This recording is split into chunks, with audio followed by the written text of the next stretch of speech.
ఏమంటున్నాడు దొర, ఇండ్లు కట్టింది మేమే, కూలగొడుతున్నది మీరు. మేము కట్టిన ఒక్కో ఇల్లు 7 ఇందిరమ్మ ఇండ్లతో సమానమంట. దొరగారు ఇండ్లు కడితే కాంగ్రెస్ పార్టీ కూలుస్తుందంట. కరెక్ట్ కట్టిండ్రు. జన్వాడలో 10 ఎకరాలల్లో నీవు ఇల్లు కట్టుకున్నావు. అక్కడనే పక్కన నీ బామ్మర్దేవ్ 10 ఎకరాలలో ఇల్లు కట్టుకున్నాడు. హరీష్ రావు ఇల్లు కట్టుకున్నాడు. అపార్ట్మెంట్లో కిరాయి ఉండేటటువంటి నీ చెల్లెమ్మ నందినగర్లో 100 కోట్ల విలువ చేసినటువంటి ఇల్లు కట్టుకున్నది. జగదేవ్పూర్ ఫామ్ హౌస్లో మీ అయ్య ఇల్లు కట్టుకున్నాడు. 100 ఎకరాలలో భూములు కొనుక్కున్నారు, ప్లాట్లు కొనుక్కున్నారు, ఫామ్ హౌస్లు కొనుక్కున్నారు, ఇల్లు అయితే కట్టుకున్నారు బరాబరి. కానీ అది పేదోళ్ళకి కట్టించినరా మీరు కట్టుకున్నారా అనేటటువంటి దాని మీద క్లారిటీ ఇవ్వలేదు కేటీఆర్. కాబట్టి ఖచ్చితంగా ఈ విషయం మీద మాట్లాడడానికి కనీసం సిగ్గుండాలి. కాబోయే తొలి తెలంగాణ రాష్ట్రంలో కాంగ్రెస్ ఓడిచ్చినటువంటి 70 ఇండ్లొద్దు, డబల్ బెడ్రూమ్లు కట్టిస్తాం. ఒక హాల్ ఉంటుంది, 2 బెడ్రూమ్లు ఉంటాయి, కిచెన్ ఉంటుంది, గొర్రె పిల్లలు కట్టేసుకోవచ్చు, బర్రె పిల్లలు కట్టేసుకోవచ్చు అని నీతులు చెప్పినటువంటి మీరు 10 ఏళ్ళు పందికొక్కుల్లాగా ఈ రాష్ట్రాన్ని దోసుకున్నారు. కానీ పేదోడు ఆత్మగౌరవంతో బతకడానికి ఇల్లు ఇవ్వలేదా? మీరు మాత్రం కేవలం సిరిసిల్ల, సిద్దిపేట, గజ్వేల్లోనే ఇండ్లు కట్టుకున్నారు. విలాసవంతమైనటువంటి ఇండ్లు కట్టుకున్నాడు, ఒక్కొక్కడు 10 ఎకరాలలో. కానీ పేదోళ్ళకి ఇండ్లు కట్టించిన పాపన అవ్వలేదు. సిగ్గుండాలే చెప్పనీకే. ఈరోజు తెలంగాణ రాష్ట్ర వ్యాప్తంగా 12,730 గ్రామ పంచాయతీల్లో ప్రతి గ్రామంలో ఈరోజు ఇందిరమ్మ ఇండ్లు యుద్ధ ప్రాతిపాదికన కొనసాగుతున్నాయి. కళ్ళు లేని కబోది పోయి చూడు ఎట్లా మీ అయ్య ఫామ్ హౌస్కు పరిమితమైనడు. ఆయన ఎవడో చెప్తుండే కదా, పెద్దపులి ఫామ్ హౌస్లో పండుకున్నది, నిద్రపోతున్నది, ఇక అది బయటికి వెళ్తే గాండ్రిస్తుంది, శంఖం మూగుతుంది, సమర శంఖం మూగిస్తుంది అని ఏదో చెప్తుండే. రమన్ పెద్దపులిని ఆయన ఎన్ని గ్రామ పంచాయతీలో ఎన్ని ఇండ్లు కట్టించిండు, ఈరోజు కాంగ్రెస్ పార్టీ ఎన్ని కట్టించిందో తెలుస్తుంది. సిగ్గు లేకుండా చెప్తాడు. వాళ్ళు కట్టించినటువంటి ఇండ్లు అంట 7 ఇందిరమ్మ ఇండ్లతోని సమానం అంట. ఎంతమందికి కట్టించినావు నీవు? మరి నీ జన్వాడ ఫామ్ హౌస్ ఎన్ని 1000 ఇండ్లతోని సమానం. నీ జన్వాడ ఫామ్ హౌస్ 1000 ఇందిరమ్మ ఇండ్లని కట్టవచ్చు నీ ఒక్క ఫామ్ హౌస్ వాల్యూతోని. ఇంకా ఎక్కువనే కట్టవచ్చు. ఏడ కట్టినావు, ఏం కట్టినావు అనేటటువంటిది చూపాల్సినటువంటి అవసరం కూడా ఉన్నది. డ్రామారావు, నీ డ్రామా ఆపు. దమ్ముంటే చెప్పింది చేసి చూపించాలి. అప్పులే ఓట్లు అడగాలి. పొంగులేటికి కేటీఆర్ సవాలంట. 10 ఏళ్ళుండే నీవేం బీకలేకపోయినావు, 10 ఏళ్ళుండే నీవు ఇందిరమ్మ ఇండ్లని కట్టలేకపోయినావు. మళ్ళీ ఎందుకు డ్రామాలు, ఎందుకు ఈ ఓవర్ యాక్టింగ్ ఎందుకు రామారావు? చెప్పింది చేసి చూపించిన తర్వాతే ప్రజల వద్దకు వెళ్ళి ఓట్లు అడగాలంటూ మంత్రి పొంగులేటికి బీఆర్ఎస్ వర్కింగ్ ప్రెసిడెంట్ కేటీఆర్ సవాల్ విసిరారు.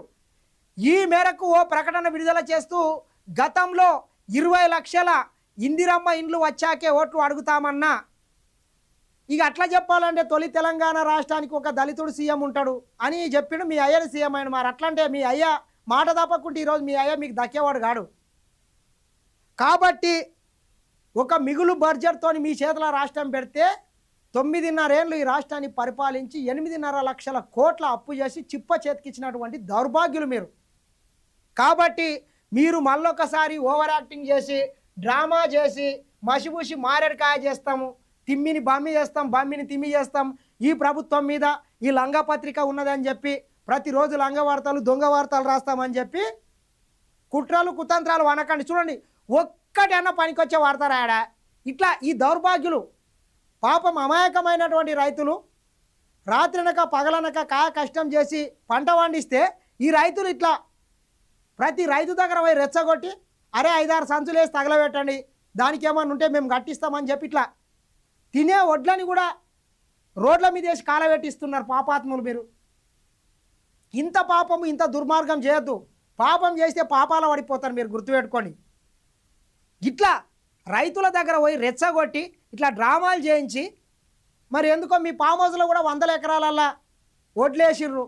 మరి కేసీఆర్ కూడా బయటికి వచ్చి ఇట్లా తగలబెట్టేది ఉండే కదా, నీ ఫామ్ హౌస్లో కూడా ఒక 500-600 సంచులు తగలబెట్టు. ఎందుకు అమాయకమైనటువంటి రైతుల పొట్టగొడుతున్నావు? ఎందుకు వాళ్ళ జీవితాలతో ఆడుకుంటున్నావు సన్నాసి? సిగ్గుండాలే కనీసం. ఎవడన్నా కడుపుకు అన్నం తినేటోడు ఇట్లా గడి తినే పని చేయడు. 6 కాలం రైతులు కాయ కష్టం చేసి పండిస్తే ఆ పంటను తీసుకొని పోయి సంచికి 1000 రూపాయలు ఇస్తా అని చెప్పి రోడ్ల మీద వేసి తగలబెట్టిస్తావు సన్నాసి. ఈ డ్రామా అంతా మాకు తెలుసు.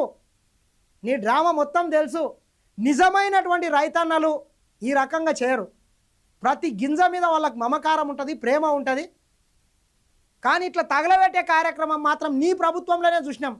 గత 10 ఏళ్ళు నీవు అధికారంలో ఉన్నప్పుడు నెలలు కూడా కొనుగోలు సెంటర్ల దగ్గర వారాలు లారీలు ఆగినటువంటి రోజులు ఉన్నాయి. కానీ ఇట్లా లంగపని దొంగ పని కాంగ్రెస్ పార్టీ ఏ రోజు జయించలే. ఆ రోజు కూడా కాంగ్రెస్ పార్టీ ప్రతిపక్షంలో ఉండే. చేయాలంటే అదేం పెద్ద శుద్ధి కాదు. కానీ రైతుల జీవితాలతోని చెలగాట మాడొద్దు. మన రాజకీయ స్వార్థం కోసం రైతులను అడ్డం పెట్టుకోవద్దు అనేటటువంటి ఏకైక ఉద్దేశంతో ఆ రోజు కాంగ్రెస్ పార్టీ సహనంతో ఉన్నది. తెలియదా సన్నాసి నీకు?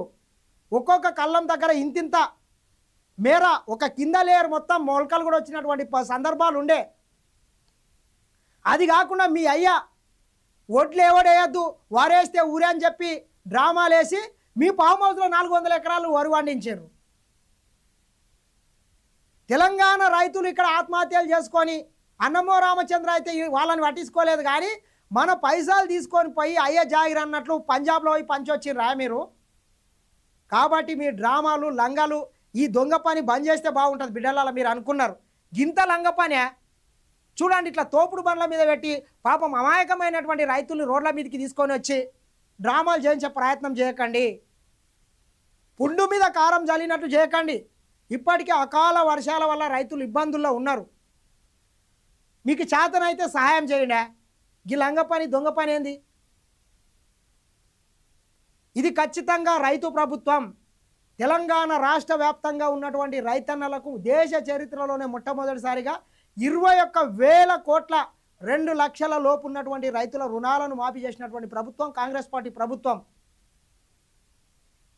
కాబట్టి రైతుల గురించి మీరు ఒగలేడుపులు ఏడవకండి. మీరు రైతులకు పీకింది లేదు, నాటింది లేదు, కట్టాలు కట్టింది లేదు. ఏమిటంట చేతనైతే చేతల్లో చూపెట్టు, సవాల్ చేసి పారిపోవడం మంత్రి పొంగులేటికి సవాలే. బాంబులు పేలుస్తామని తుస్సుమనిపించిన తుప్పేల్ మినిస్టర్ అంట. హైదరాబాద్లో పేదల కోసం 1,00,000 ఇళ్ళు కట్టింది మేమే. ఏముంది కట్టినవు మొత్తం నీ బీఆర్ఎస్ పార్టీకి సంబంధించినటువంటి దొంగలకు అమ్మినవు. ఒక్కొక్క ఇల్లు దగ్గర 2 లక్షలు 3 లక్షలు 5 లక్షలు కమిషన్లు తీసుకున్నారు సన్నాసి.